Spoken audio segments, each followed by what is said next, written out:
Doctor ortho Ayurvedic oil and capsule. अब दर्द भी घुटने टेकेगा।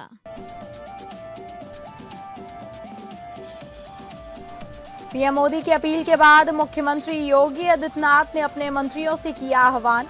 सप्ताह में कम से कम एक दिन सार्वजनिक परिवहन का उपयोग करने, मंत्रियों से वाहन फ्लीट 50% तक कम करने और 6 महीने तक विदेश यात्राओं से परहेज की अपील। कानपुर में शिलान्यास को लेकर बीजेपी और सपा के बीच सियासी संग्राम। स्कूल के पुनर्निर्माण और स्कूल स्मार्ट स्कूल परियोजना के शिलान्यास के लिए सपा और बीजेपी के कार्यकर्ता आपस में भिड़े। नाराज सपा विधायक अमिताभ वाजपेयी स्कूल के बाहर धरने पर बैठे, पुलिस ने संभाला मोर्चा। यूपी में आंधी तूफान से 96 की मौत, भदोही में 18 और प्रयागराज में 17 लोगों की गई जान। सीएम ने मुआवजे के दिए निर्देश।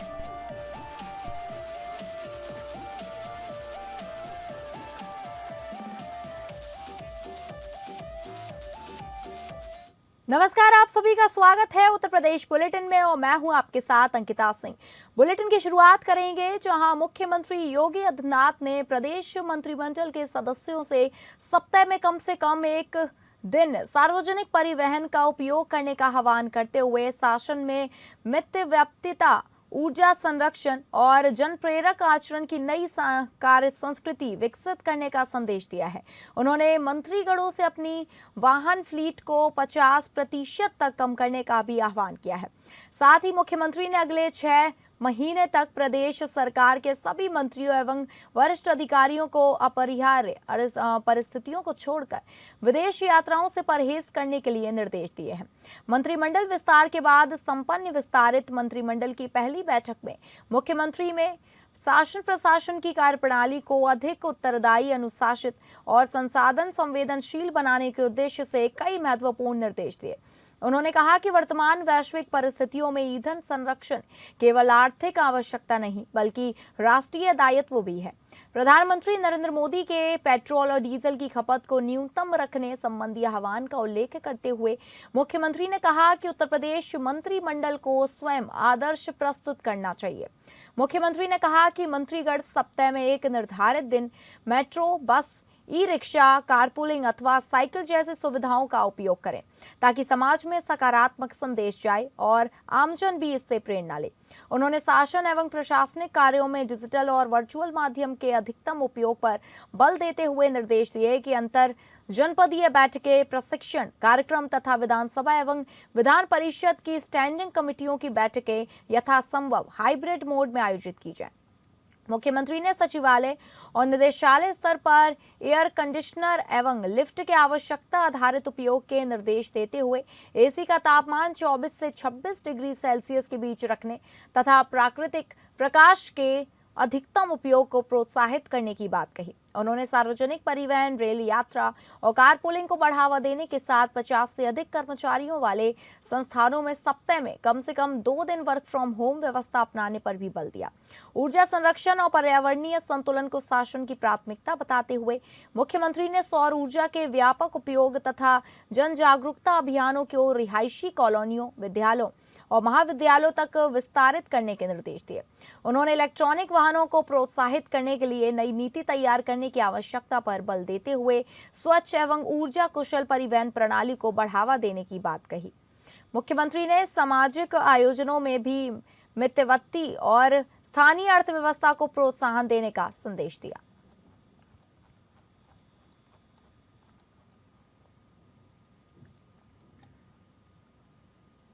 सपा प्रमुख अखिलेश यादव के छोटे भाई प्रतीक गुरुवार दोपहर पंचतत्व में विलीन हो गए। लखनऊ में पत्नी अपर्णा के पिता यानी प्रतीक के ससुर अरविंद सिंह बिष्ट ने चिता को मुखाग्नि दी। अखिलेश ने भाई की चिता पर लकड़ी रखी और अंतिम प्रणाम किया। प्रतीक की दोनों बेटियां भी शमशान घाट पर मौजूद थीं। दोनों ने भी पिता की चिता पर लकड़ी रखी। इससे पहले प्रतीक की अंतिम यात्रा निकाली गई। हजारों समर्थक साथ साथ चले और प्रतीक यादव अमर रहे के नारे लगाए। शिवपाल के बेटे आदित्य ने शव को कंधा दिया। प्रतीक के घर से कुछ ही दूरी पर सपा कार्यालय है। शव को कुछ देर के लिए वहां जमीन पर रखा गया। परंपरा के अनुसार शमशान घाट पहुंचने से पहले शव को 5 बार जमीन पर रखा जाता है। प्रतीक एनिमल लवर थे। शव वाहन पर उनकी डॉग्स और बंदर के साथ वाली तस्वीर लगाई गई। सुबह शव को अंतिम दर्शन के लिए घर में रखा गया। दोनों डिप्टी सीएम केशव प्रसाद मौर्य, ब्रजेश पाठक ने प्रतीक को श्रद्धांजलि दी। शिवपाल और डिंपल यादव ने भी अंतिम दर्शन किए।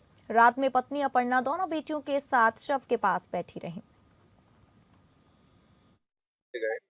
इस दुख की घड़ी में हम पूरे परिवार के साथ हैं और ईश्वर से प्रार्थना करते हैं उन्हें इस असहनीय पीड़ा को सहने की ताकत दें और पूज्य प्रतीक यादव जी को अपने सी चरणों में स्थान दें। अभी यहाँ पर इस प्रकार की कोई बात नहीं, दुख की घड़ी है। कहने के लिए कुछ नहीं, केवल परमात्मा से प्रार्थना करता हूँ कि इस दिवंगत आत्मा को अपने चरणों में रखकर हमेशा हमेशा सुखद उनको रखे। इसके अलावा आज कहने कुछ नहीं।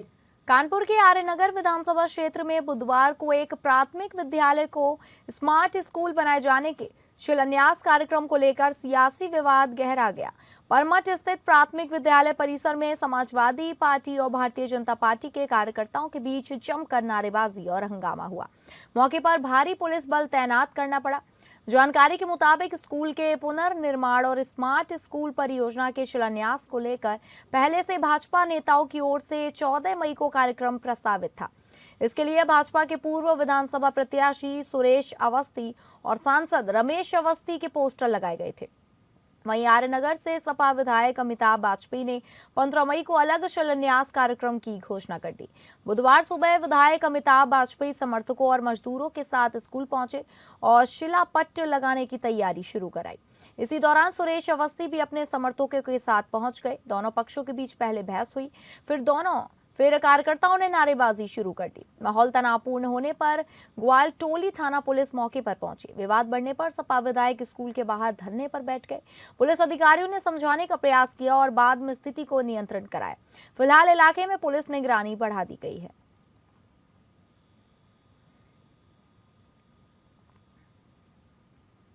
राजधानी लखनऊ स्थित उत्तर प्रदेश कांग्रेस मुख्यालय पर रचनात्मक कांग्रेस के राष्ट्रीय अध्यक्ष और पूर्व सांसद संदीप दीक्षित ने एक महत्वपूर्ण प्रेस वार्ता को संबोधित किया। प्रेस वार्ता के दौरान संदीप दीक्षित ने कहा कि रचनात्मक कांग्रेस विभाग का मुख्य उद्देश्य समान विचारधारा रखने वाले उन सामाजिक संगठनों, समुदाय और आंदोलन को कांग्रेस से जोड़ना है जो वर्तमान में दल से बाहर है। उन्होंने विश्वास जताया कि आगामी विधानसभा चुनाव में रचनात्मक कांग्रेस विभाग इंडी गठबंधन की जीत सुनिश्चित करने में अपनी निर्णायक भूमिका निभाएगा। इस अवसर पर संदीप दीक्षित के साथ मुख्य रूप से वार रूम प्रभारी संजय दीक्षित, मीडिया विभाग के वाइस चेयरमैन मनीष हिंदवी, प्रवक्ता अंशु अवस्थी, अलीमुल्ला खान और प्रियंका गुप्ता मौजूद रहे।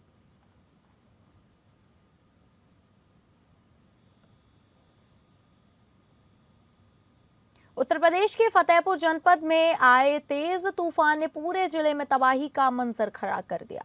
अलग अलग थाना क्षेत्रों में हुए हादसे में अब तक 8 लोगों की दर्दनाक मौत हो चुकी है, जबकि 16 लोग घायल बताए जा रहे हैं। सबसे बड़ा हादसा खागा कोतवाली क्षेत्र में बताया जा रहा है, जिसमें 5 महिलाओं की मौत बताई जा रही है। वहीं तेज आंधी तूफान के चलते सदर तहसील के अंतर्गत एक दीवार भरभरा कर गिर गई। इस हादसे में एक ही परिवार के कई लोग मलबे में दब गए। हादसे के बाद मौके पर चीख पुकार मच गई। स्थानीय लोगों ने राहत बचाव करते हुए सभी को बाहर निकाला, लेकिन एक महिला की मौत हो गई, जबकि मासूम समेत अन्य लोग गंभीर रूप से घायल हो गए हैं, जिनका इलाज अस्पताल में जारी है। वहीं सुल्तानपुर गोश्त थाना क्षेत्र के मांडवा गांव में भी तूफान ने कहर बरपाया, जहां एक बुजुर्ग पक्की दीवार के नीचे दब गए और उनकी मौके पर ही मौत हो गई। इसी तरह सिमौरी गांव में पेड़ गिरने से एक महिला की जान चली गई, जबकि हथगांव थाना क्षेत्र में भी आंधी तूफान के चलते किशोर समेत 2 लोगों की मौत हो गई। तेज हवा और तूफान के चलते हुए अलग अलग हादसों ने पूरे इलाके में दहशत का माहौल पैदा कर दिया। प्रशासन को सभी घटनाओं की सूचना दे दी गई है और राहत बचाव कार्य जारी है। आज दिनांक 13 मई को दोपहर में आए आंधी तूफान के कारण जनपद फतेहपुर की तहसील खागा क्षेत्र के अंतर्गत 5 महिलाओं समेत कुल 8 व्यक्तियों की दुखद मृत्यु की सूचना प्राप्त हुई है, जबकि तहसील सदर क्षेत्र के अंतर्गत दीवार गिर जाने के कारण दबकर एक महिला की मृत्यु हो गई। इस प्रकार जनपद में अभी तक कुल 9 व्यक्तियों के दुखद मृत्यु की सूचना प्राप्त हुई है। आंधी तूफान के कारण हुई विभिन्न घटनाओं में कुल 16 व्यक्तियों के घायल होने की भी सूचना प्राप्त हुई है, जिनमें से 11 व्यक्ति तहसील खागा क्षेत्र के अंतर्गत और 5 व्यक्ति तहसील सदर क्षेत्र के अंतर्गत घायल हैं। यूपी के कौशाम्बी जिले के सिराथू तहसील क्षेत्र के तरसौरा गांव में तेज आंधी के बीच भीषण आग लगने से अफरा तफरी मच गई। बताया जा रहा है कि पहले खेत में आग लगी और फिर उससे निकली चिंगारी के ने कई घरों को अपनी चपेट में ले लिया। देखते ही देखते आग ने विकराल रूप धारण कर लिया। इस हादसे में घरों में रखा सामान जलकर राख हो गया। वहीं कई मवेशियों के मरने की भी सूचना है। मामला सिराथू तहसील के तरसौरा गांव का है, जहां तेज आंधी के दौरान अचानक खेत में आग लग गई। आशंका जताई जा रही है कि तेज हवा के कारण खेत से निकली चिंगारी पास के रिहायशी इलाके तक पहुंच गई, जिससे कई घरों में आग फैल गई। कुछ ही देर में आग ने गांव के शिव बाबू, सुखदेव, राकेश कुमार आदि के मकानों को अपनी चपेट में ले लिया। ग्रामीणों में चीख पुकार मच गई और लोग अपने घरों से सामान निकाल कर में जुट गए। हालांकि आग की रफ्तार इतनी तेज थी कि घरों में रखा काफी सामान जलकर राख हो गया। हादसे में कई मवेशियों की भी जलकर मरने की सूचना सामने आई है, जिससे ग्रामीणों को भारी नुकसान हुआ है। आग बुझाने के लिए ग्रामीण हैंडपंप और नलकूपों के सहारे लगातार प्रयास करते रहे। सूचना पर पहुंची फायर ब्रिगेड की टीम ने आग पर काबू पाया। हालांकि तब तक काफी नुकसान हो चुका था। फिलहाल सिराथू एसडीएम, तहसीलदार और लेखपाल गांव पहुंचकर नुकसान का आकलन कर रहे हैं। एसडीएम ने जल्द मुआवजा दिए जाने की बात कही है। देखिए, तीसरा तहसील सिराथू क्षेत्र अंतर्गत एक गांव है हमारा तरसौरा, जो कि गंगा नदी के किनारे का गांव है। वहाँ पे आज आग लगी है। आग में कम से कम मान के 7 घर हैं, जो घरों के सामने जितने जो आसपास के छप्पर डाले हुए थे वो जल गए हैं। और एक जानवर, उसमें भैंस है हमारी, तो चिंगारी उछली, छप्पर में गिरी, पकड़ लिया आग। पूरा 10 घर राख कर दिया, 10 घर जल गया। 10 घर में नुकसान हो गया। भैंस एक खत्म हो गई, 3 बकरी खत्म हो गई। बाकी जब सूचना फायर ब्रिगेड को दिया गया तो फायर ब्रिगेड आया, अपना काम किया, बुझाया। अब सही हो गया, सब जो जलना था जल गया। बरेली के जिलाधिकारी अविनाश सिंह ने कहा कि जनपद बरेली में हाल ही में आई तेज आंधी और बारिश से कई स्थानों पर पेड़ गिर गए, मकानों को नुकसान पहुंचा, झोपड़ियां ढह गईं तथा 4 पहिया और 2 पहिया वाहन भी क्षतिग्रस्त हुए हैं। प्रशासन द्वारा पूरे जिले में हुए नुकसान का सर्वे कराया जा रहा है और प्रभावित लोगों को मुआवजा दिलाने की प्रक्रिया शुरू कर दी गई है। डीएम अविनाश सिंह ने कहा कि बुधवार के बाद गुरुवार को भी तेज आंधी आने से कई क्षेत्रों में नुकसान की शिकायतें प्राप्त हुई हैं। हालांकि राहत की बात यह रही कि अब तक किसी प्रकार की जानहानि की सूचना नहीं मिली है। उन्होंने कहा कि संपत्ति नुकसान से संबंधित शिकायतों पर प्रशासन गंभीरता से कार्य कर रहा है। उन्होंने बताया कि आगामी दिनों में मौसम विभाग द्वारा संभावित तूफान और खराब मौसम की चेतावनी को देखते हुए सभी विभागीय अधिकारियों, नगर निगम, नगर पालिकाओं और ग्राम पंचायतों को अलर्ट कर दिया गया है। प्रशासनिक टीमों को निर्देश दिए गए हैं कि किसी भी आपदा की स्थिति में तत्काल राहत कार्य शुरू किए जाए। डीएम ने कहा कि जिन लोगों की संपत्ति को नुकसान पहुंचा है उनका तेजी से सर्वे कराया जा रहा है और कोशिश की जा रही है कि 48 घंटे के भीतर आर्थिक क्षति का मुआवजा उपलब्ध कराया जाए। सर, लगातार आंधी और तूफान आ रहा है, तो नुकसान भी हो रहा है। देखिए, जनपद बरेली में कल भी काफी तेज, दोपहर के समय काफी तेज आंधी आई है और आज भी आंधी आई है और इसकी वजह से काफी नुकसान हुआ है। लेकिन एक बात मैं आपके संज्ञान में लाना चाहूंगा कि इसकी वजह से कोई जान का नुकसान नहीं हुआ है, लेकिन जो वाहन, 4 पहिया वाहन थे, 2 पहिया वाहन थे या कुछ जगहों पे झोपड़ियों की उड़ जाने की शिकायतें प्राप्त हुई हैं। इस संबंध में हम लोगों ने आगामी आने वाले दिनों के लिए भी समस्त विभागीय अधिकारियों को, नगर निगम या जो नगर पालिका और ग्राम पंचायत, नगर पंचायत, सभी को अलर्ट कर दिया गया है। और अगली खबर का रुख करेंगे, जहां यूपी के हमीरपुर जिले के थाना मुस्कुरा में तेज रफ्तार ट्रक से कुचलने पर गए बच्चे की मौत के बाद गुस्साए परिजनों ने हंगामा कर दिया। परिजनों ने मृतक बच्चे के शव को बीच सड़क पर रखकर जाम लगा दिया। राट सीओ राजीव प्रताप सिंह के समझाने पर शव हटाया गया। आकर्षित परिजनों ने थाने पहुंचकर सिपाही की वर्दी पकड़ ली और कमरे के दरवाजे पर लाठी डंडों से हमला कर दिया। थाने के अंदर सिपाही को घसीटने के वीडियो भी सामने आए हैं। दरअसल मुस्कुरा थाना क्षेत्र में शादी समारोह में आए बच्चे को तेज रफ्तार ट्रक ने कुचल दिया। मौत से आक्रोशित परिजनों ने शव रखकर जाम लगाया। राठ सीओ राजीव प्रताप सिंह के समझाने पर जाम हटा। बाद में परिजन मुस्कुरा थाने पहुंचे और पुलिस कर्मियों से मारपीट और गाली गलौज की। आरोप है कि गुस्साए लोगों ने सिपाही की कॉलर पकड़कर खींची और कमरे के दरवाजे पर लाठी डंडे चलाए। पुलिस के मुताबिक मामले की जांच की जा रही है और शांति व्यवस्था कायम है। आज दिनांक 14 मई 2026 को थाना मुस्कुरा क्षेत्र में विक्रम पैलेस के पास एक सड़क दुर्घटना की सूचना प्राप्त हुई थी, जिसमें एक ट्रक द्वारा बारात में आए एक बच्चे उम्र 9 वर्ष को टक्कर मार दी गई थी। सूचना पर थाना मुस्कुरा पुलिस तत्काल मौके पर पहुंची। घायल बच्चे को उपचार हेतु सीएससी मुस्कुरा भेजा गया और जहां चिकित्सकों ने उसे मृत घोषित कर दिया। घटना के उपरांत कुछ लोगों द्वारा मुस्कुरा चौराहे पर मार्ग अवरुद्ध किया गया था, जिसे प्रशासन एवं पुलिस अधिकारियों द्वारा समझा बुझाकर खुलवा दिया गया है।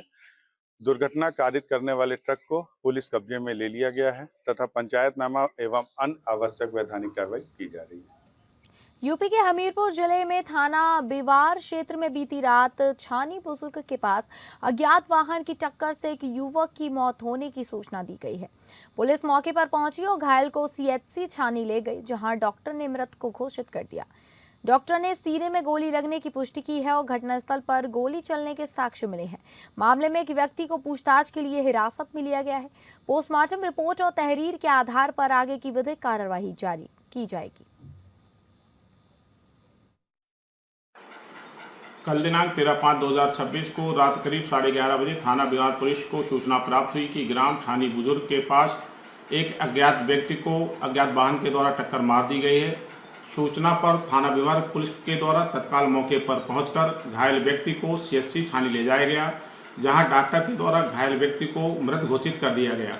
डॉक्टर के द्वारा निरीक्षण के दौरान मृतक के बाएं सीने पर गोली लगने की पुष्टि की गई है। जांच से भी घटनास्थल पर गोली चलने की पुष्टि हुई है। अज्ञात मृतक व्यक्ति की शिनाख्त सचिन पुत्र सुकरन सिंह निवासी पाटनपुर उम्र 26 वर्ष के रूप में हुई है। मृतक सचिन के शव को कब्जे में लेकर पंचायतनामा की कार्रवाई करते हुए पोस्टमार्टम हेतु भेजा गया है। एक व्यक्ति को पूछताछ के लिए पुलिस हिरासत में लिया गया है। यूपी के शाहजहांपुर में बड़ा स्कूल बस हादसा हुआ है। यहां ट्रैक्टर ट्रॉली ने स्कूल बस को जोरदार टक्कर मारी है। हादसे में 1 दर्जन से ज्यादा स्कूली छात्र छात्राएं और टीचर घायल हुए हैं, जिनमें से कई की हालत गंभीर बनी हुई है। फिलहाल घायलों को अस्पताल में भर्ती कराया गया है, जहां उनका इलाज चल रहा है। पूरी घटना थाना निगोही क्षेत्र के हमसापुर चौराहे पर शाहजहांपुर रोड की है। बताया जा रहा है कि यहाँ सुभद्रा देवी महेश चंद्र इंटर कॉलेज की स्कूल बस स्कूल छात्र छात्राओं और शिक्षकों को लेकर जा रही थी। इसी दौरान सामने से आ रही सीमेंट से भरी ट्रैक्टर ट्रॉली ने बस को जोरदार टक्कर मार दी। टक्कर इतनी जबरदस्त थी कि बस पलट गई।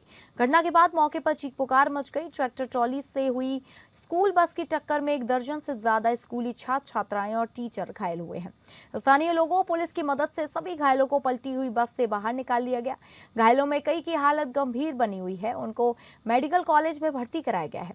सभी को इलाज के लिए अस्पताल में भर्ती कराया गया है। फिलहाल घटना के बाद में ट्रैक्टर ड्राइवर मौके से फरार हो गया। पुलिस ने मामले में कार्रवाई शुरू कर दी है। सीएमओ विवेक कुमार मिश्रा का कहना है कि 21 लोग घायल हुए थे, जिनमें से 16 लोगों को मेडिकल कॉलेज रेफर किया गया है। बाकी 5 लोगों को हल्की चोटें आई थी, उनका प्राथमिक उपचार करके घर भेज दिया गया। 16 लोगों में 3 लोगों को हैंड इंजरी है, कुछ लोगों का फ्रैक्चर भी है। फिलहाल मेडिकल कॉलेज में भर्ती सभी 16 लोगों का इलाज किया जा रहा है। देखिए, टोटल 21 लोग यहाँ घायल हुए हैं, घायल लोग आए थे, जिनमें 16 लोगों को रेफर करके अस्पताल भेजा गया। बाकी कुछ का जो प्राथमिक इलाज है वो इलाज करके एक व्यक्ति यहाँ है जो कि बस का चालक था, उसको चोटें लगी हैं लेकिन गंभीर चोटें नहीं हैं। और बाकी 16 को हमने जिला अस्पताल रेफर किया है मेडिकल कॉलेज। और वहाँ के सीएमएस को भी ये बता दिया कि केस में जा रहे हैं तो आप तैयार हैं। उसमें मेरे ख्याल से कितने हैं, 3 लोग हैं जिनको गंभीर चोटें लगी, हेड इंजरी है, और बाकी सामान्य चोटें हैं, कुछ फ्रैक्चर हैं। और ये तो डिटेल वहाँ पता चले कितनी चोटें लगी, लेकिन प्राथमिक उपचार करके सबको भेज दिया गया। मैनपुरी के ग्राम मधुपुरी तिराहे के निकट वाहन चेकिंग के दौरान पुलिस ने 3 बाइक चोरों को गिरफ्तार किया। हेलो थाना क्षेत्र के ग्राम मधुपुरी तिराहे के निकट बाइक चेकिंग के दौरान पुलिस ने 3 वाहन चोरों को गिरफ्तार किया है। इनके पास से विभिन्न स्थानों से चुराई गई 10 मोटरसाइकिल में बरामद की गई। चेकिंग के दौरान उनके पास से एक तमंचा भी बरामद किया गया। आरोपियों ने मैनपुरी और आसपास के जनपदों में बाइक चोरी की घटनाओं को कबूल लिया। इतना ही नहीं, इनका एक साथी फरार है जिसकी तलाश की जा रही है। अपर पुलिस अधीक्षक अभिषेक तिवारी ने जानकारी देते हुए बताया कि थाना प्रभारी अभिषेक त्यागी पुलिस बल के साथ चेकिंग कर रहे थे, तभी बाइक सवार 2 युवकों को रोका गया। जांच में इन युवकों की बाइक चोरी की पाई गई। पूछताछ में आरोपी ने बताया कि नगला मोती निवासी सचिन के साथ को बाइक चोरी गैंग चलाते हैं। इन आरोपियों ने मैनपुरी, एटा, इटावा, फर्रुखाबाद, कन्नौज आदि जिलों में चोरी का जाल फैला रखा है। चोरी की बाइकों को यह रास्ते दामों में बेच रहे हैं और अपने शौक पूरे करते हैं। पकड़े गए तीनों आरोपियों को जेल भेज दिया गया है। पुलिस मुख्य आरोपी सचिन की तलाश में जुट गई है। देखिए, एसपी मैनपुरी सर के निर्देशन में एंटी व्हीकल थेफ्ट टीम द्वारा लगातार उल्लेखनीय कार्य किया जा रहा है। इसी क्रम में थाना अलाऊ जो है उसके प्रभारी द्वारा एवं एंटी व्हीकल थेफ्ट टीम द्वारा एक जॉइंट ऑपरेशन चलाया जा रहा था। इसी में थाना कोतवाली से एक मोटरसाइकिल चोरी होने की बात प्रकाश में आने पर अभियुक्त को उसको विभिन्न माध्यमों से ट्रेस कर लिया गया। ट्रेस करने के बाद उपरोक्त अभियुक्त को एंटी व्हीकल थेफ्ट टीम और अलाऊ पुलिस द्वारा जॉइंट रूप से मधुपुरी तिराहे के पास से अरेस्ट किया गया। उसके पास से चोरी की मोटरसाइकिल। तो फिलहाल उत्तर प्रदेश बुलेटिन में बस इतना ही। नमस्कार।